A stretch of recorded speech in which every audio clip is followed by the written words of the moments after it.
this present war against the terrorists will not end until the root causes are found and removed from, and the hearts and minds are one. What are the root causes? In 1948, Palestinian land was seized to form the state of Israel. The Palestinians were massacred and forced to leave their land. Their homes and farms were seized. They tried to fight a conventional war with help from sympathetic neighbors. The friends of Israel ensured this attempt failed. More Palestinian land was seized, and Israeli settlements were built on more and more Palestinian land, and the Palestinians themselves are denied access to these settlements built on their land. The Palestinians initially tried to fight with catapults and stones. They were shot with live bullets and arrested. Thousands are incarcerated. Frustrated and angry, unable to fight a conventional war, the Palestinians resort to what we call terrorism. The world does not care even when Israel breaks international laws, seizing ships carrying medicine, food, and building materials in international waters. The Palestinians fired ineffective rockets which hurt no one.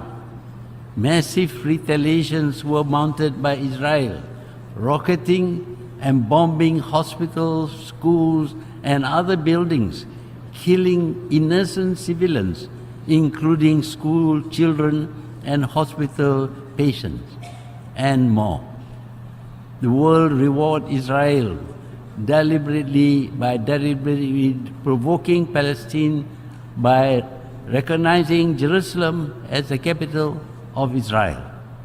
It is the anger and frustration of the Palestinians and their sympathizers that caused them to resort to what we call terrorism.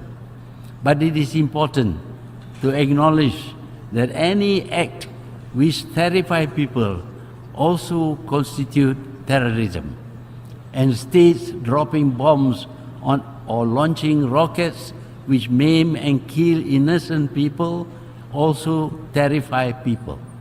These are also acts of terrorism. But we believe that the only way to fight terrorism is to remove the cause. Let the Palestinians return to reclaim their land. Let there be a state of Palestine. Let there be justice and the rule of law.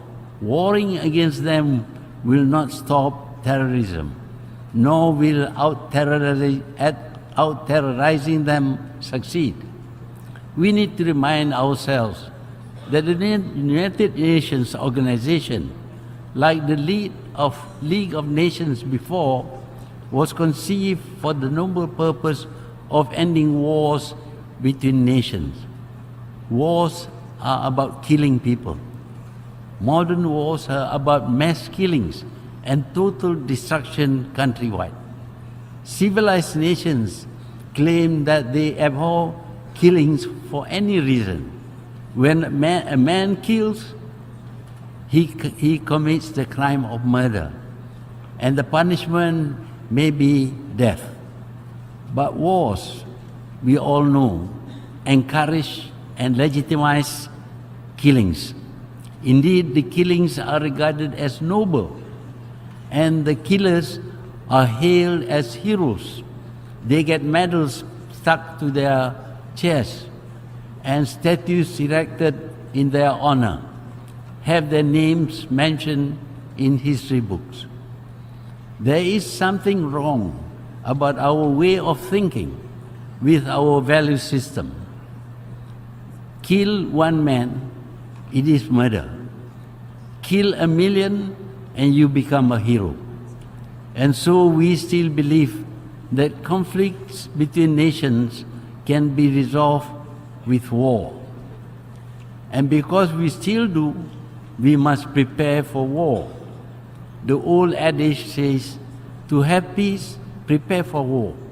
And we are forever preparing for war, inventing more and more destructive weapons. We now have nuclear bombs, capable of destroying whole cities. But now we know that the radiation emanating from the explosion will affect even the country which uses the bomb. A nuclear war would destroy the world. This fear has caused the countries of Europe and North America to maintain peace for over 70 years. But that is not for other countries. Wars in these other countries can help live test the new weapons being invented. And so they sell them to warring countries. We see their arms in wars between smaller nations. These are not world wars, but they are no less destructive. Hundreds of thousands of people have been killed, whole countries devastated, and nations bankrupted because of these fantastic new weapons. But these wars give handsome dividends to the arms manufacturers and the traders. The arms business is now the biggest business in the world. They profit shamelessly from the death and destruction they cause. Indeed, so-called peace-loving nations often promote this shameful business. Today's weapons cost millions. Fighter jets cost about $100 million, and maintaining them costs as much as tens of millions. But the poor countries are persuaded to buy them even if they cannot afford. They are told that their neighbors or their enemies have them. It is therefore imperative that they too have these weapons. So, while the people starve and suffer from all kinds of deprivations, a huge percentage of their budget is allocated to the purchase of modern arms. That their buyers may never have to use them bothers the purveyors not at all. I had suggested that the veto should not be by just one permanent member, but by at least 2 powers backed by 3 non-permanent members of the Security Council. The General Assembly should then back the decision with a simple majority. I will not say any more. I must admit that the world without the UN would be disastrous. We need the UN. We need to sustain it with sufficient funds. No one should threaten it with financial deprivation. Madam President, after 15 years and at 93, I returned to this podium with the heavy task of bringing the voice and hopes of the new Malaysia to the world stage. Have high hopes that around the world we will see peace, progress, and prosperity. In this, we look towards the United Nations to hear our pleas. I thank you, Madam President.